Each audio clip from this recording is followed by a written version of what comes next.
بسم الله الرحمن الرحیم. همه ما شنیدیم که برخی میگن هفتم آبان روز جهانی کوروش هست. میخوایم ببینیم قضیه چیه؟ همچین چیزی هست؟ نیست؟ و اولین بار چه کسی همچین ادعایی رو مطرح کرده؟ در پاسخ باید بگیم که اولا در سراسر دوران پهلوی هیچگاه روز هفت آبان به عنوان روز کوروش شناخته نمیشد. حتی شاه جشن‌های 2500 ساله را در تاریخ 20 الی 24 مهر 1350 برگزار کرد، نه هفت آبان.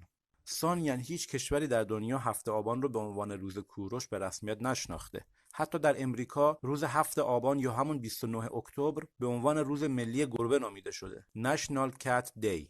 اما چه کسی برای اولین بار ادعا کرد که هفت آبان روز جهانی کوروش هست؟ پاسخ: روزنامه شرق که برخلاف اسمش یک رسانه غربگراست، در سال 1384 در یک مقاله به قلم نوشیروان کیهانی زاده این ادعای دروغ رو پایه‌گذاری کرد. اما جالبه که بدونیم 29 اکتبر هفت آبان یک روز مقدس برای صهیونیست‌ها هست و در این روز یک سری اتفاقات بسیار شگفت‌انگیز رخ داده که نشون میده جریان صهیونیست رسما پشت پرده این روز قرار داره. اما اون حوادث: یک، در 29 اکتبر سال 539 پیش از میلاد، مصادف با هفت آبان، کوروش هخامنشی بابل رو فتح میکنه و یهودیان که طبق نص تورات نفرین شده بودن رو از اسارت آزاد میکنه. به عبارتی هفت آبان روز آزادی یهودیاست.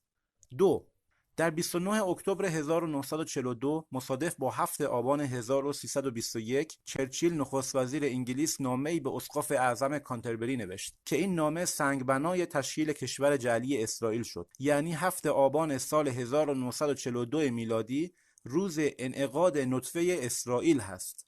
3. در 29 اکتبر 1956 مصادف با هفت آبان 1335 ارتش رژیم صهیونیستی با حمایت دولت‌های فرانسه و انگلیس وارد صحرای سینا در مصر میشه و اونجا رو اشغال میکنه که یک موفقیت بسیار بزرگ برای اسرائیل شمرده میشه. این روز برای یهودی‌ها نماد پیروزی بر مسلمین شد. روز هفت آبان مقدمه‌ای برای نابودی ایران.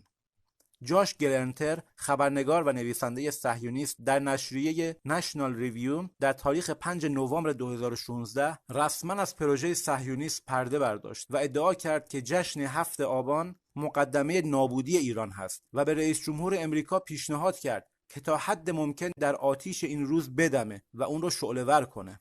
در تحلیل این قضیه لازم هست نکته رو عرض کنم و اون این که در تاریخ میبینیم در ماجرای جنگ صفین معاویه که شکست خورده بود به عنوان آخرین حربه دستور داد قرآن رو بر سر نیزه کردن و به لشکریان امیرالمومنین گفتن که ما اهل قرآن هستیم، چرا باید با هم بجنگیم؟ با همین حربه یک عده رو فریب دادن. در واقع معاویه با قرآن فیک به جنگ قرآن حقیقی رفت.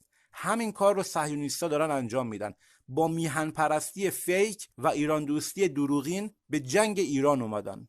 کلام آخر: روز هفت آبان به عنوان روز کوروش هیچ اصل و اساس تاریخی نداره، یک بدعت هست که توسط یک عده صهیونیست و مزدوران رسانه‌ای اسرائیل ساخته و ترویج شد. صریح و بی‌پرده از هواداران کوروش خواهش میکنم جو زده نباشید، اینقدر ساده لوح نباشید. اجازه ندید رسانه‌های صهیونیست به خاطر اهداف خودشون شما رو به رقص در بیارن. طعمه صهیونیستا نشید که اینها اگه به ایران دست پیدا کنن به جان و مال و ناموس شما رحم نمی‌کنن. و از همه عزیزانی که دلسوز این کشور هستن خواهش میکنم این فایل رو منتشر کنید و برای عزیزانتون بفرستید. یا